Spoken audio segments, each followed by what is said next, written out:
Hello and welcome to episode 3 of TOFA Talks. In today's episode, we're looking at the best and worst of the 2019-2020 Premier League season.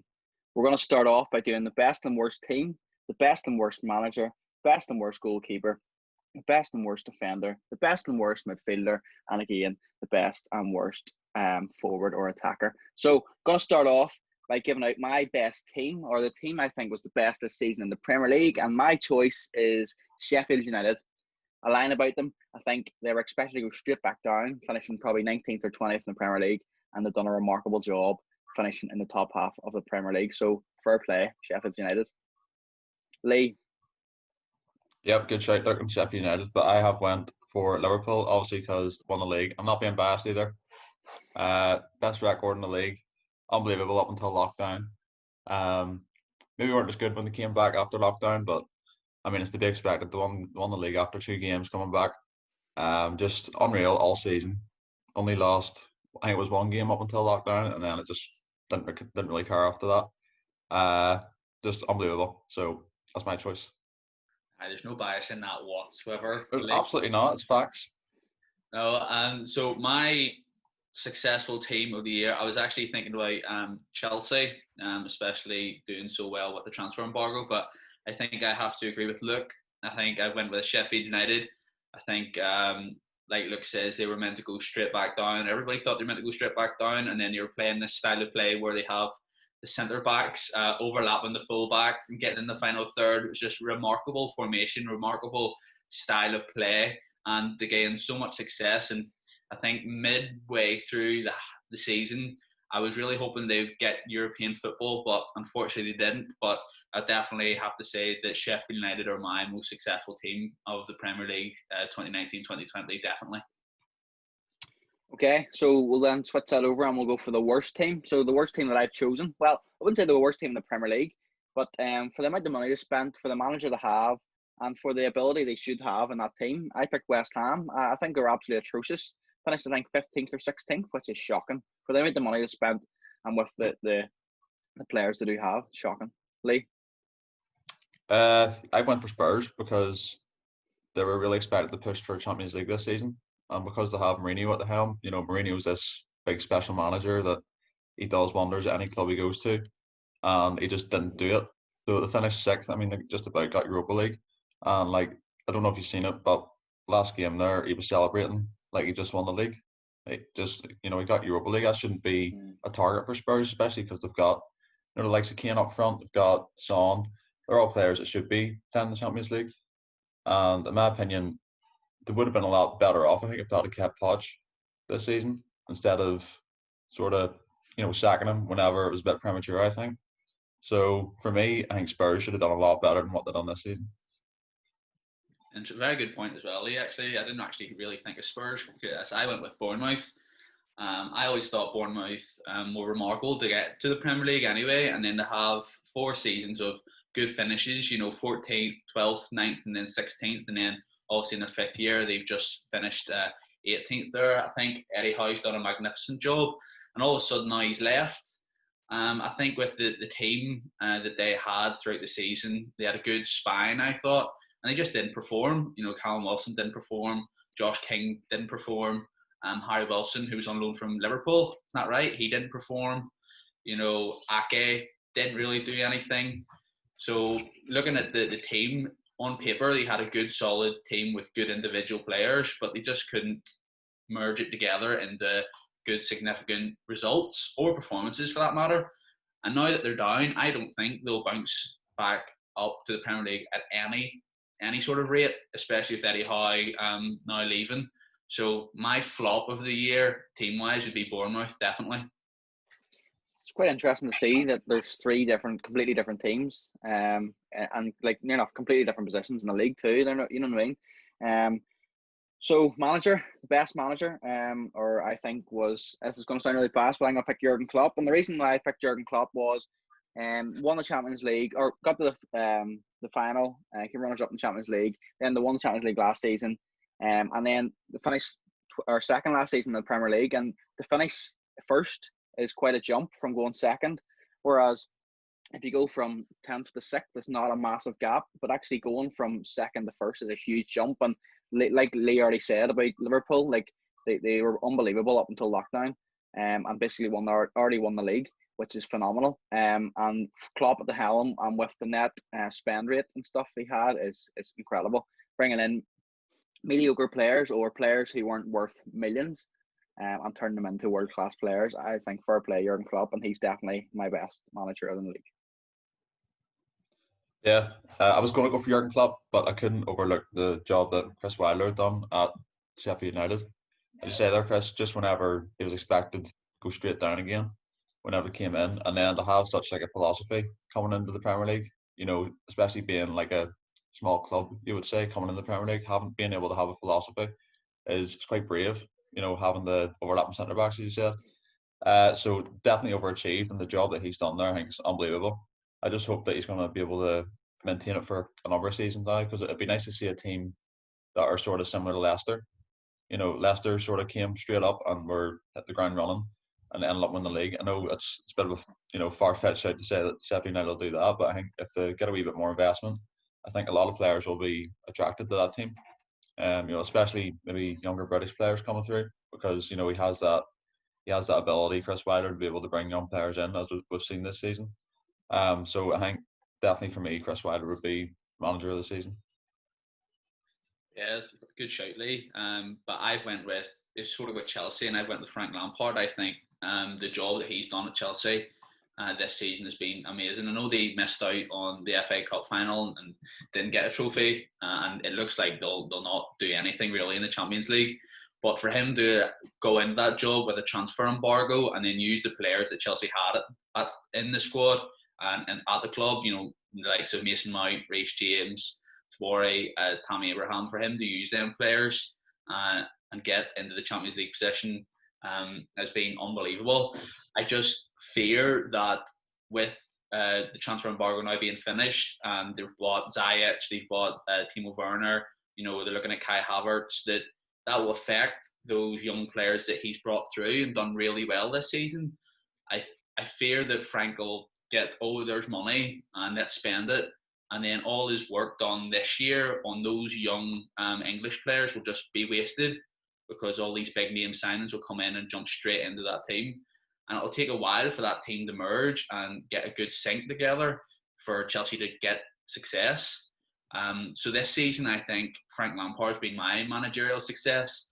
I just hope that the work that he's done this season isn't going to be ruined with money in the coming seasons. So yeah, Frank Lampard for me. Yeah, I totally agree with you on that point, Chris, about this summer. It could be a massive change with all the signings they're bringing in. Could it ruin Chelsea? Could it ruin Frank Lampard? Well, we'll just have to wait and see, won't we? Yeah. The worst manager is now. I picked one which you could nearly forget about, but actually, Kiko Sanchez Flores at his second stint at Watford, he came in for 85 days and lasted 10 games and only won one of them. That's absolutely shocking. Watford, some of the players Watford have are quality, are Premier League material. And to be honest, I don't think they should have been in the relegation zone or near it this season. But again, they're down in the Championship, and Kiko Sanchez Flores is just sums it all up, doesn't it? 85 days he lasted in the job, and only 10 games, and he only won one game. That's shocking. For him to be a Premier League quality manager, absolutely not. Awful.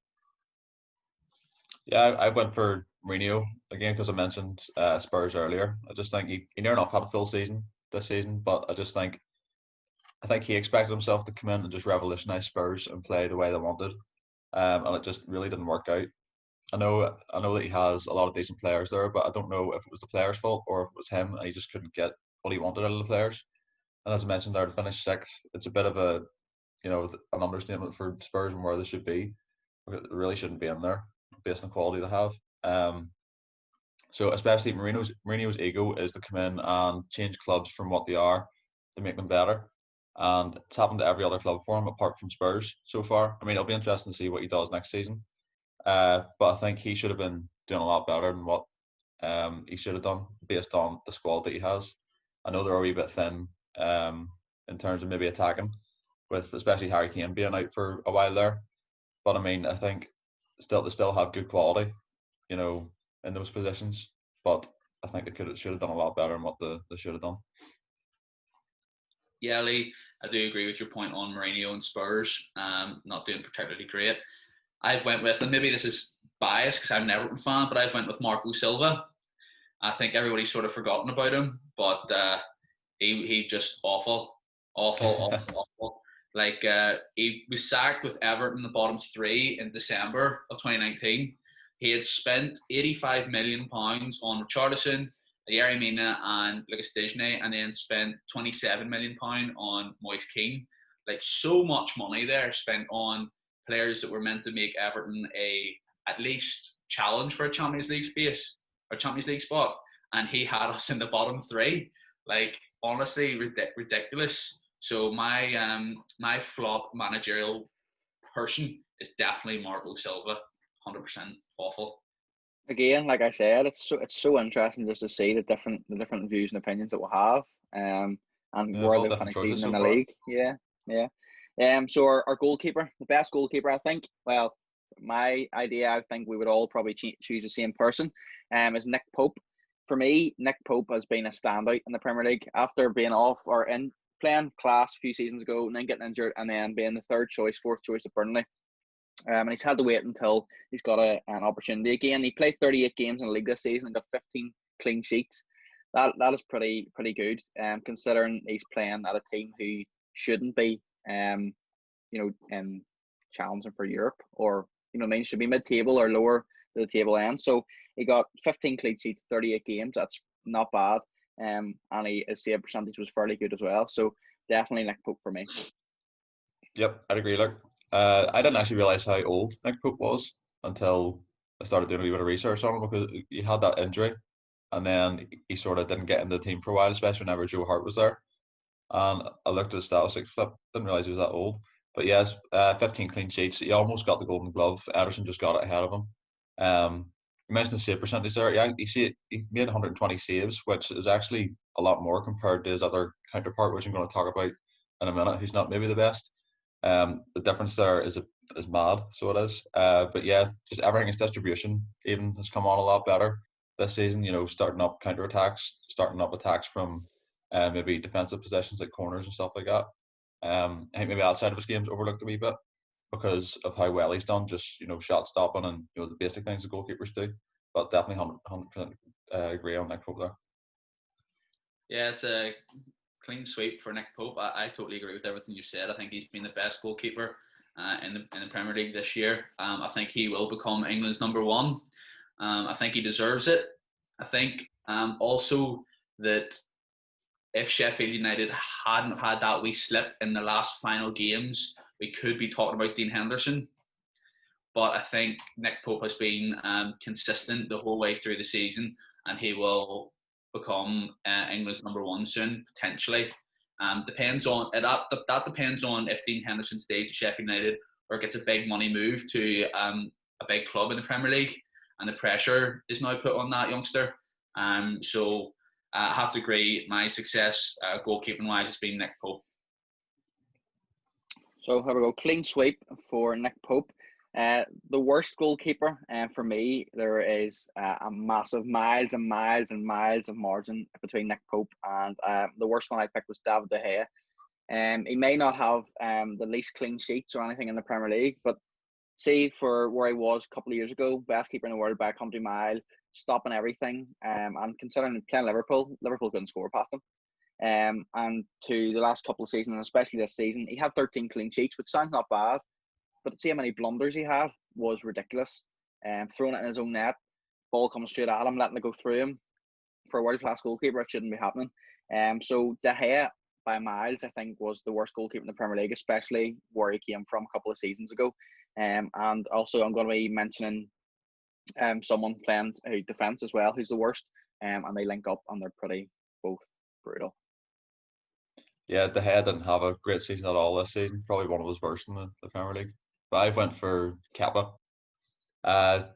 Just because he's had so many mistakes like De Gea this season, and there's been so much uncertainty about who is Chelsea's best goalkeeper. Like in the FA Cup final there yesterday, Frank Lampard actually went with Caballero, which is a bit interesting because I know it's the FA Cup, and managers like to give maybe the players who don't really necessarily get starting too much, or maybe managers might pick a goalkeeper for a certain competition, like we've seen. I don't know if that was maybe his decision why he went with him, but I think, you know, if I'm playing an FA Cup final, I want to pick my best goalkeeper, and Kepa wasn't playing, so maybe think it was Frank Lampard thinking that he now knows Kepa isn't his best goalkeeper now. But in the Premier League, he played 33 games and only had 8 clean sheets, which I know some of the defensive mistakes are to blame for that. But I mean, I think there was a stat there as well. He conceded 47 goals in the Premier League, which is like 10% of Chelsea's goals they've conceded in the Premier League, you know, since the Premier League began. 14 of those goals that went in, he didn't even bother moving for. You know, so I mean, I actually seen a training video of him yesterday on Twitter, and the amount of goals that go past him in training, and he doesn't bother trying to move for them. So I don't know if that's like a thing that he really needs to improve on, because I mean he's the most expensive goalkeeper in the world, and you know we can't even be bothered trying to save, you know, potential goals at times. So I think Chelsea are definitely going to invest in a goalkeeper this season. Who it is remains to be seen, but I mean he needs to be doing better, you know, for being at such a big club like Chelsea and having that price tag. You know, most expensive goalkeeper in the world. You would expect a bit of quality to back that up. We just haven't seen it this season. So Kappa for me. Yeah, interesting. I think I'm going to be brutal again and say Pickford. Just brutal, honestly. See to be England's number one and to have the arrogance that guy has, and he's so bad. Like 4 errors leading the goals for Everton, 9 clean sheets and conceded 56. Like it's just stupid how bad that guy was this year. And the thing about it is, and I think the thing that annoys Everton fans the most is his attitude and arrogance when he makes a mistake. It's like he's laughing about it and giggling about it. You know, like he doesn't actually care. I think it was it Wolves where we were beat like 3-0 away, and the ball like slipped between his legs, and he just got onto the ball before it went over the line for a goal, and the camera had him like smiling at the camera as he saved the ball on the line. Like, wind your neck in, son. Like, you're getting paid bucket loads of money to keep the ball out of the net. It's flying through your legs. You don't laugh about situations like that. You look like an idiot. Do you know what I mean? He is brutal, right? Everybody talks about his distribution. This season, his distribution has been woeful. Absolutely atrocious, right? He can't kick it to save his life to any of our strikers. The ball just goes out of play. You turn the camera and he's like, well, sure, I'm getting paid buckets load of money anyway. It doesn't matter to me. And I was talking to my dad about this the other day. Like, who is actually going to buy him? Jordan Pickford, brutal. Interesting. Yeah, I agree. He's brutal. Okay, Kris, so we take it you don't like Pickford as an Everton fan, which is understandable. We're going to move on to our defender, our best defender. The best defender that I've chosen is Trent Alexander-Arnold. The reason I had that, and I was thinking Saka at Arsenal. Again, I mentioned him a few times before in the videos before, but Trent played 38 games, got 4 goals and 13 assists, which is pretty impressive for a fullback. And to do it for the best team in the league is pretty impressive at the age of 21. The reason I was going to pick Saka as well, but I picked Trent over him, was Saka at Arsenal wasn't expected to do anything at Arsenal. He's an 18-year-old, was just meant to be probably in the squad. But he actually turned out and he got something like 15 assists the whole season, which is pretty impressive. And obviously that includes cup games and stuff as well, but that's still pretty impressive for an 18-year-old. But Trent did it over the whole season, and scored, assisted, and did well in defence as well. So definitely Trent is definitely the standout defender for me. Yep, I would agree with you. Like, it could have been one of 3 for me. I had Trent, I had Van Dijk, I had Robertson. You know, all amazing defenders for Liverpool.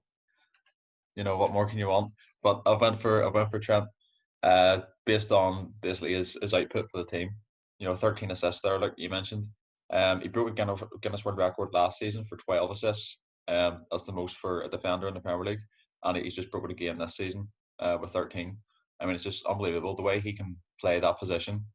I don't think anyone's ever done it before. You know, just it's almost like a playmaking fullback type role he plays. And I mean, just everything, his technique, his delivery, you know, everything is all like, you know, it's Beckham-esque. sometimes, the things he does. So definitely 100%. I went for Trent. 4 goals there too, as you said there, like, so good output on the goals front too. Yeah, I'll agree. I'll say Trent.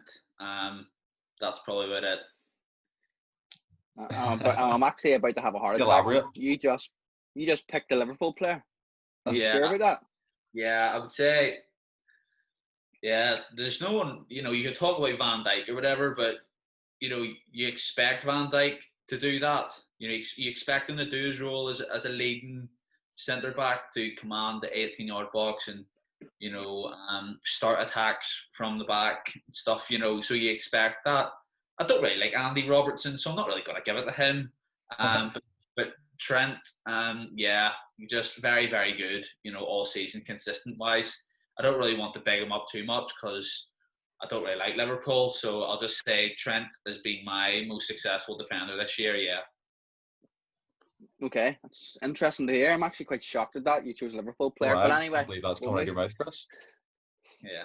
Unbelievable. We'll move on to our worst defender, and this is linked to my worst goalkeeper. And the person I've picked is Harry Maguire. He may not have the worst stats in the Premier League. Again, he's playing at a massive club.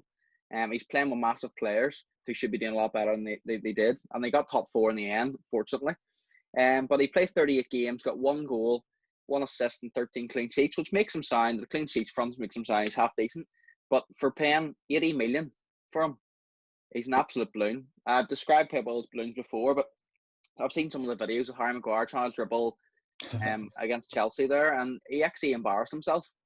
For 80 million, what do you expect for 80 million? You expect a world-class player, and it doesn't matter what position it's in. You expect a world-class player, but like Lee mentioned Kepa, it's a lot of money. And to not be able to do your job, like you've been playing football for your whole life, and if you're getting paid 80 million for him, you expect a lot more than embarrassing yourself in front of the Chelsea players. Yeah, Harry Maguire's been awful as well, I think. But I went for David Luiz. I think he just tips it ahead of Harry Maguire just because of the amount of mistakes that he's made and the amount of times he's put Arsenal in really awkward positions this season. I know Arsenal's defence was nowhere near anything decent quality, but I mean, it's not going to take one transfer window to fix our defence. I know he came in for, I think it was 20 million he came in for, which is a bit much for paying for David Luiz, especially the age he is. And I mean, I think the problem was that he was in the Premier League with Chelsea, then he went away to PSG, and that just completely ruined him because he's playing football there that's not at any tempo whatsoever. And he's playing for PSG, who are a club who just do what they want in the League One, French league, basically. But the amount of mistakes he makes, especially having Premier League experience, you would think he would be aware of that.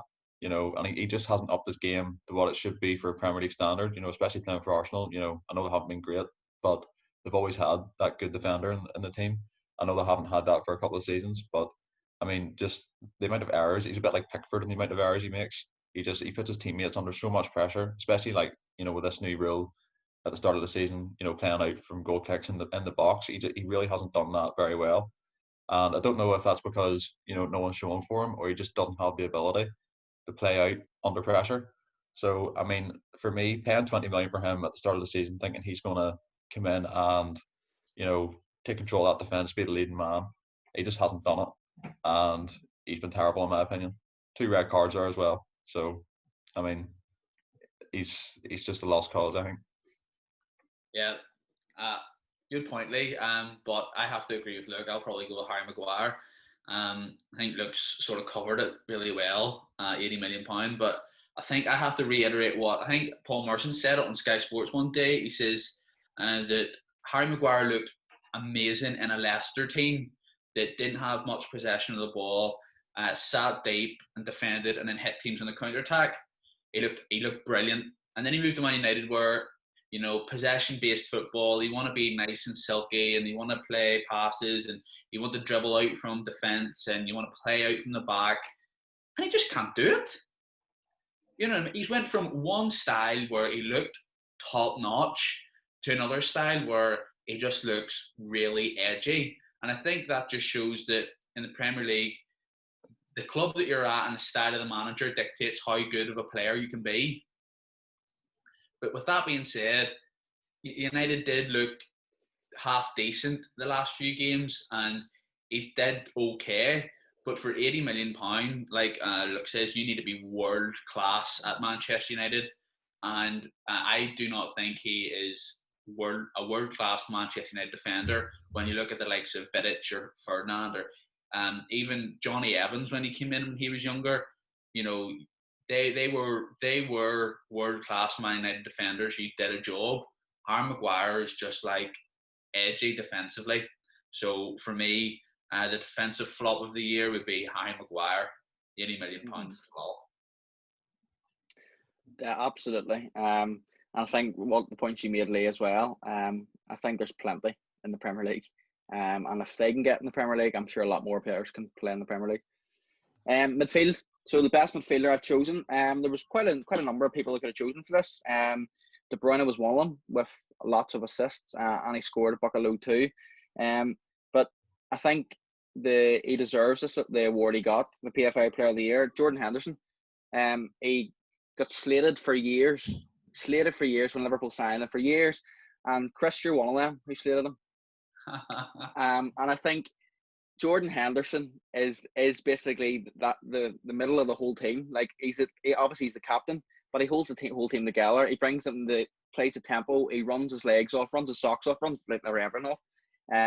And like I think this season he actually got the award for what he deserved. He may not have the assists and the goals, but if he's the leader, he's the captain, and he brought that the whole team to the league this season. So Jordan Henderson for me, and also he was nearly sold off in 2012 or 2013, whatever it was, on a swap deal for Clint Dempsey. And now you look at him and you're going, thankfully that didn't happen. So Jordan Henderson for me has been the standout midfielder in the Premier League this season. Yep, good shout, Luke. I would have went with Jordan Henderson, but Kris always says I'm biased, so I went for Kevin De Bruyne. Just unbelievable season, 20 assists. I think it's only him and Henry that have that stat. I mean, just the things he does in that midfield, like I can't really say much more about him than what we've already said in the podcast. I mean, he's just unbelievable. The way he plays, the way he takes the ball in, the way he can find passes and create goals is just unbelievable. I mean, to have 13 goals there as well and 20 assists, there's 33 goal contributions over the season for a midfielder. I mean, what more do you want, really? And I know he's getting a wee bit older, but he's only going to get better, in my opinion. Especially with David Silva going. The main guy now always was Kevin De Bruyne, but he's a real focal point for them now in that midfield. So I think it'll be good to see how he brings along Phil Foden next season. But for this season, he was just unbelievable. I think if Jordan Henderson's getting the Football Writers Player of the Year, I don't know. I think De Bruyne should maybe get PFA Player of the Year. Just to split the vote a wee bit, because I think both of them have had terrific seasons. But just watching Kevin De Bruyne is obviously a better football player than what Henderson is. Just Henderson gives you that, that drive, that leadership. But I've went for solely based on just watching him this season, and he's just unreal. So Kevin De Bruyne for me. Yeah, I agree. Jordan Henderson has had a really good season. But my midfield success is Kevin De Bruyne. I think he is the best player in the Premier League. Personally, I think there's, when you look at the goal contributions, like Blade says there, 33, and you only play 38 games, it's unbelievable. And yes, give credit to Jordan Henderson, good leadership, good work ethic, great attitude. But like Lee says, he's not as technically good as Kevin De Bruyne. I think Kevin De Bruyne is the best Premier League player this season. Probably, I know he was injured and stuff. I think he has been probably the best Premier League player past couple of seasons. And I think, like Lee says, he can only get better. So yeah, for me, success, Kevin De Bruyne. But I'll give a wee clap for Jordan Henderson. Sure. What's going on here? Because what do you have for breakfast? Two in one video. Because you must be on a Liverpool fan, son. Because like Luke says, I used to slate Jordan Henderson because all I seen Jordan Henderson do was, play left and right, and he played backwards. And now, he's brought that little bit of, he can play a forward pass and he can score goals, and he can really drive the team on. So you have to give compliments to the players who have developed and have worked really hard to become better. So yeah, you know, like fair play to him. He's just not as good as Kevin De Bruyne. Like, Yeah, there's only Yeah, 35 appearances he had there, Chris, as well, Kevin De Bruyne. So, I really? mean, yeah, Wow, 35 appearances, 33 goal contributions. So, basically a contribution every game, it's more or less. unbelievable. Unreal.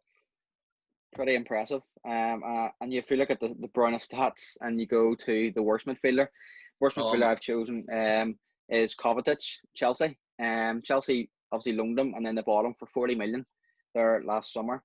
He played 31 games, 1 goal and 3 assists. Now, for a guy who's playing at one of the best teams in the world in Madrid, to come loan Chelsea and play, Chelsea are probably one of the best teams in the Premier League, and they signed him for 40 million, and they play 31 games and only get 4 goal contributions the whole season in the Premier League. That's an absolute shambles. That boy should be honestly released. 40 million for that. I was thinking also of Lanzini at West Ham. Like, he should have been one of their star players at West Ham. And I think they were obviously a letdown, but he played 24 games and got 3 assists. He's a bit of a letdown as well, you know what I mean? So between the two of them, they played 55 games and they got 7 goal contributions between them. Both absolute tubes. Both playing at different ends of the Premier League table as well. Both turkeys. I'd get them out like. You know, my choice is probably a bit cliche now, but I went for Paul Pogba. So I have. I mean, just at the start of the season, didn't want to know, wanted out of United completely. Probably faking injuries, in my opinion. You know, stupid wee injuries that he probably could have played. If it was anyone else, I think could have played. Absolutely ridiculous. And then all of a sudden, Solskjaer hasn't playing well, and they buy Fernandez, and he's like, "Oh, I want to play now because you actually have a decent midfielder, and I can sort of sponge off him a wee bit, and it'll make me look better." I mean, he played 16 games, scored 1, and it's the same as Kovacic, assisted 3. I mean, the guy's been at United now for what is it, 4 or 5 seasons since he came back, and has done absolutely nothing. Like, what's his role? Is he a holding midfielder? Is he a attacking midfielder? I don't know what he is. Like, I don't know where he can go from here. He can't get any better because he played for Juventus, maybe in a slightly higher up position. But I mean, it's Serie A. It's not the same as the Premier League, and Fergie released him from United for a reason, I think. And Fergie, in my opinion, probably has a better opinion of football than what Solskjaer or any other United manager has had. So I mean, he's just absolute pillock, I think. So he's been my worst. Deadly. Not over. I'm gonna be brutal again. Sigurdsson, a You got to pick true the whole Everton team. mate. We've been so bad this year that I could probably pick an Everton player for each of these positions, but Sigurdsson, 35 games, 2 goals, 3 assists, just honestly brutal. You know, if you've seen the last few games, he's played central midfield with Andre Gomez and Tom Davies. And a lot of Everton fans have got on to these wee apps where you can see their passes. And on one of the games, I think he played 4 forward passes in one game. He played 4 forward passes. Like, it was something ridiculous. All his passes are sideways or back. And we bought this guy to be like an attacking midfielder, to create opportunities and score goals. And he's just brutal. Like, he is one of the players that I think Ancelotti should be looking, going, you are done, mate. You are so done. And he's out of Everton. He's brutal. I would rather have Anthony Gordon playing than Sigurdsson, because Sigurdsson thinks he is something. Yes, he's got a good delivery, but haven't seen any of that this season. Brutal. Absolute flop this year. Sigurdsson, awful. So to get this If you straight, can, we've had manager, goalkeeper, defence, and midfield, and you picked the worst manager. Yeah. Manager, midfield, and goalkeeper so far have all been Everton players. Unbelievable. Yeah, like, you have to be brutally honest in football. Like, you can even say that we have flopped this year. Like, the money Which that was it? 11th he's finished. 12th. 12th. You Yeah. think of the money that we've spent. Like, Everton could have been any of us could have picked Everton to be the flop of the season. Definitely. When are we as Everton fans going to realise that maybe we're not as good as what we would hope, or we would like to think we are? And we would like to say, actually, David Moyes did an unbelievable job at Everton, because we have not been able to replace him managerial-wise. We haven't had the success that we haven't had any bloody success, if I'm being brutally honest. So David Moyes done a really good job at Everton. Roberto Martinez couldn't do it. Coleman couldn't do it. Fat Sam couldn't do it. Marco Silva couldn't do it. And then you bring Ancelotti in, you think, I hope he can do something, because it's starting to get boring now just seeing Everton waste my, life away. High hope at the start of the season, thinking, right, well, hopefully, get a wee cup run, or, at least fight for a Champions League space, and get him bugger all. And then you have goats like Pickford and Sigurdsson, just wasting away in an Everton shirt. Oh, Kris, can I say, Liverpool are the best team in Liverpool. I would say then Tranmere are the second best team. No, Tranmere are the second best team in Liverpool, and then I would say Everton are the third best team in Liverpool. That just shows you their wick. Okay. No, it's Liverpool reserves too. There's fourth then.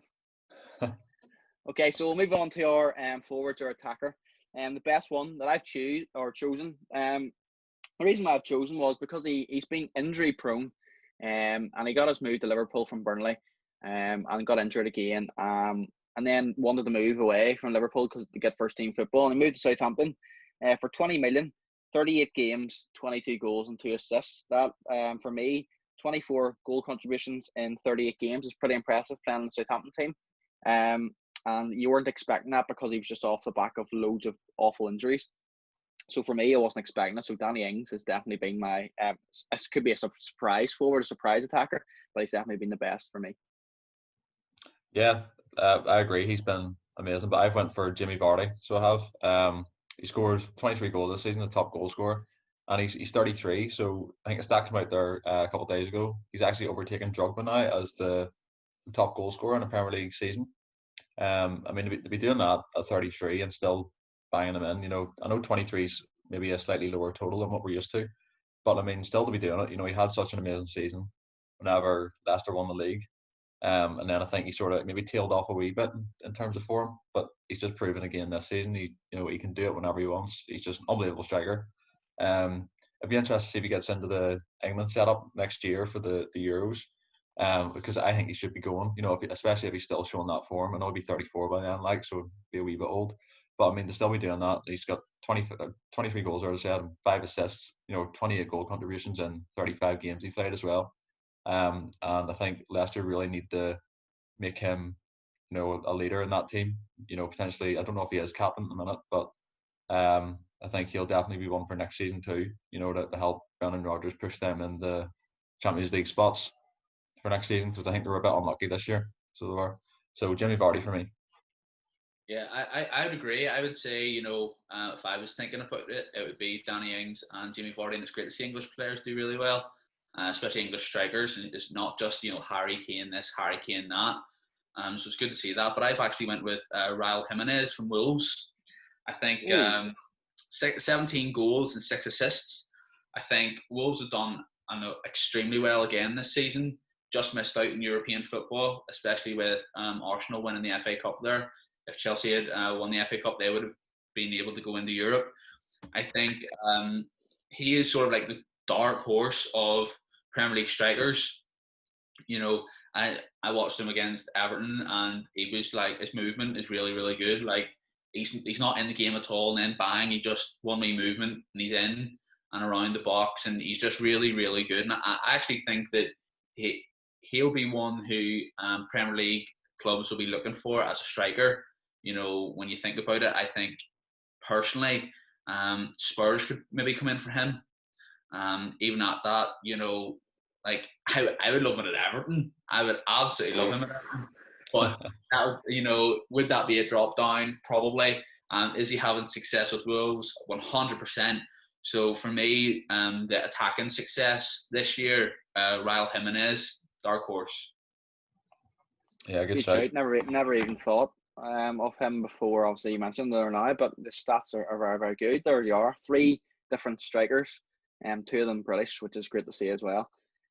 So our final position, our worst forward, our worst attacker in the Premier League season. And I think if we all haven't chosen this player or mentioned him, there's something seriously wrong. It's the Newcastle player Joelinton. Paid 39.6 million. 39.6 million, right? What was that like? 39.6 million for 38 games, 2 goals and 2 assists. 4 goal contributions, 38 games for playing striker in the Premier League for 39.6 million. That boy is a joke. Absolute joke. Like, I said, a few of these players have been embarrassing, but that fella, like, he is the top of being embarrassing.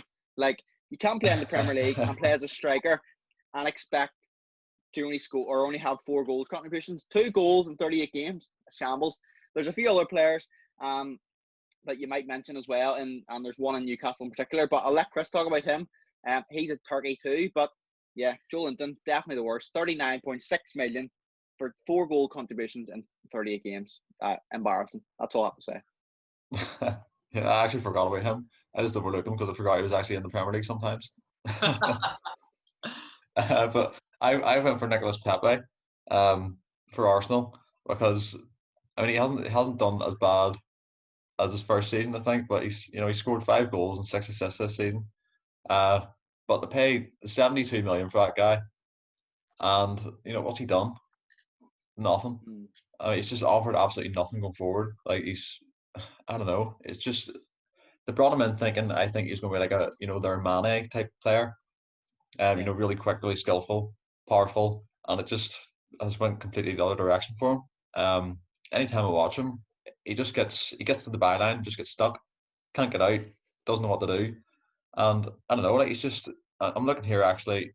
He's played 31 games, and when they've had him on, I know it's not his focus, but he's had 1 clean sheet. Like that's mad. It just shows you he doesn't do anything defensively for the team either. Whenever they don't have the ball, Arsenal. But he just offers nothing for me going forward, and I think he should, playing for Arsenal, you'd be expected to do a lot better. Because his output there is not great.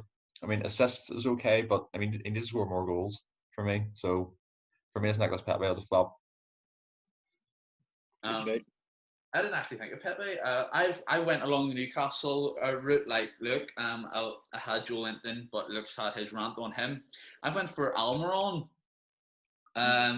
He's had this season 4 goals and 2 assists. Like brutal. Like he came in January 2019, £21 million.